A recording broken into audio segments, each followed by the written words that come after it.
मेरी good morning guys, मेरी good morning हो चुकी है और मैं क्या कर रही हूँ तो बताती हूँ आपको मैं क्या कर रही हूँ।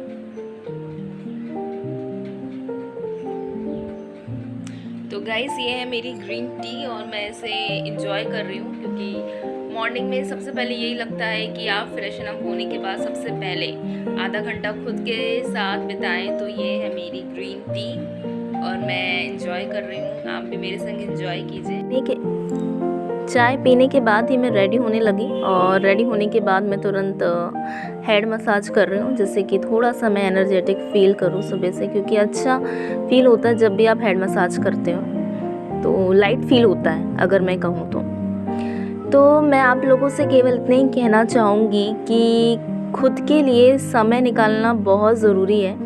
हम खुद के लिए टाइम नहीं निकालते, हम दिन भर जो होम मेकर होती है ना, हम दिन भर बिज़ी रहते हैं और सुबह 6 बजे से उठकर रात के 11 बजे तक हम बिज़ी रहते हैं, काम करते रहते हैं घर का। लेकिन अगर हम खुद के लिए बोले समय निकालो तो हम बिल्कुल नहीं निकालते। तो पूरे दिन में से खुद के लिए थोड़ा एटलीस्ट समय ज़रूर चुराइए और खुद के संग बिताइए, तो बहुत अच्छा लगेगा आपको। अगर आप खुद के संग टाइम स्पेंड करते हैं तो ज़्यादा नहीं तो 10 मिनट ही सही, ये आपकी सेल्फ ग्रोथ के लिए भी बहुत अच्छा होता है और आप सेटिस्फाई फील करते हैं जब भी आप खुद के संग टाइम स्पेंड करते हैं तो। और अगर मैं एक बात अगर आपसे कहना चाहूँ तो ये लाइफ है यार, ज़िंदगी है। ज़िंदगी आपको तो पता है ना, कभी अप्स एंड डाउन्स आते ही रहते हैं। ज़िंदगी आपको हमेशा सब कुछ हैप्पी हैप्पी फील नहीं कराएगी। कभी आप सैड होगे तो कभी आप नाराज़ होगे, तो कभी बहुत अच्छी चलेगी ज़िंदगी। मिक्सअप रहती है लाइफ हमारी।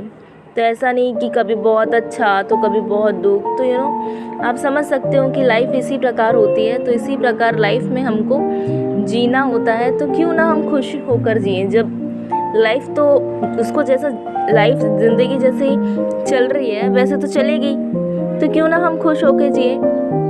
तो इसी बात पर मुझे कुछ लाइन याद आ रही है जो मैं आपके संग शेयर करना चाहूँगी कि कर्म भूमि की दुनिया में श्रम सभी को करना है, भगवान सिर्फ लकीरें देता है, रंग हमें ही भरना है। आई थिंक आप इसका मतलब समझ चुके होंगे, क्योंकि ये कर्म भूमि है, कर्म तो हमको करने ही होंगे और ये जो कर्म हम करते हैं श्रम से करते हैं, मेहनत से करते हैं।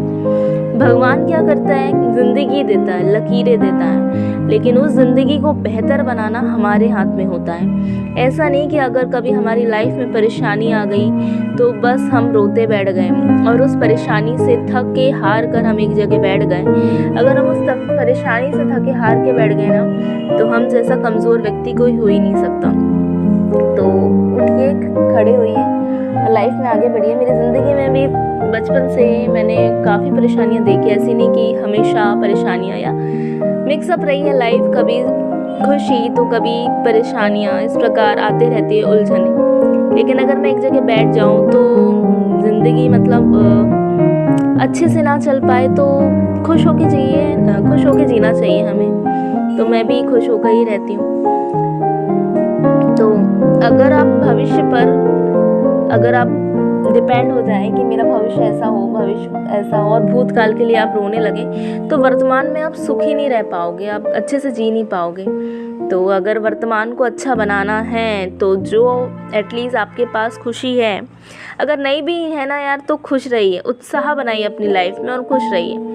नहीं भी है ना तो आप बस स्माइल करिए। अगर आप स्माइल करते हो ना तो एक माइंड को ना मैसेज पहुंचता है कि आप खुश हो, तो बस तो आप खुश हो जाते हो। तो बस खुश रहिए, हंसते रहिए, खिलखिलाते रहिए, तो ज़िंदगी तो खूबसूरत रहेगी आपकी। यहाँ पर मैं कांदे के जो प्याज के पत्ते होते हैं ना, उसकी सब्ज़ी बना रही थी। तो इसको मैं चॉप कर रही हूँ बारीक, जैसे बाकी सब्जियां बनाते हैं ना, सेम वही रेसिपी से मैंने ये सब्ज़ी बनाई है। फिर उसके बाद मैं चपाती डाल लूँगी और इसे बहुत टेस्टी लगती है ये कांदे की सब्ज़ी। और अगर आप चपाती या पराठे के साथ भी खाओगे ना तो बहुत अच्छी लगती है। तो आज बस मैं यही खाने वाली हूँ और साथ में मैंने आटा भी लगा रही हूँ। मैंने आटे में बस थोड़ा सा ऑयल डाला था और सॉल्ट डाला था, जिससे कि आटा एक सख्त और अच्छा डो तैयार हो सके।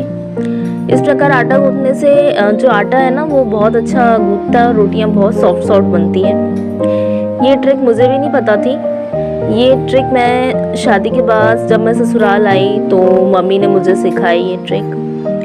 पहले जब मैं घर में थी मेरे मायके में, तो मैं नॉर्मली नमक डाल के ही आटा गूंथती थी। लेकिन जब मैं यहाँ आई तो मुझे पता चला कि इसमें थोड़ा सा ऑयल डालने से जो आटा है ना आपका अच्छे से लगता है, मतलब अच्छे सख्त गूंथता है और रोटियां सॉफ्ट सॉफ्ट बनती हैं। और कभी कभी इसमें अगर आप थोड़ा सा 1 या 2 स्पून दूध भी ऐड कर लो तो और भी जो चपातियाँ होती है ना रोटी, वो बहुत ही अच्छी बनती है, टूटती नहीं, एकदम नरम मुलायम सॉफ्ट, खाने में एकदम से घुल जाती है। तो यहाँ आकर ही मैं कुछ कुछ चीज़ें, बहुत सारी चीज़ें शादी के बाद मैंने सीखी। शादी के पहले आप लेज़ी होते हो, लेकिन शादी के बाद आप लेज़ीपन जितना भी आपका चले जाता है और आप करना ही होता है यार। शादी के बाद आप, बचपना तो आपका चले गया ना, तभी तो आपकी शादी हुई है ना, तो आप पता नहीं कैसे बड़े बन जाते हो। तो मैं भी बहुत बड़ी बन गई हूँ शादी के बाद, और काफ़ी कुछ काम मैं कर लेती हूँ ईज़िली। यहाँ आटा भी लगा ली हूँ और रोटी भी बना लूँगी। और अब मुझे भूख लग रही है, अब मुझे सिग्नल मिल रहा है कि मुझे भूख लग रही है। चूहे कूद रहे थे मेरे पेट में, तो जल्दी से मैं आटा गूंथ कर रोटी खा लूँगी क्योंकि भूख। गाइस, इसके बाद मैंने एक पैक बनाया है, स्किन पैक। ये मैंने एलोवेरा जेल लिया है, बेसन है, कॉफ़ी पाउडर है और विटामिन ई की कैप्सूल मैंने इसमें मिक्स करा है। स्किन काफ़ी डल हो रही थी तो ये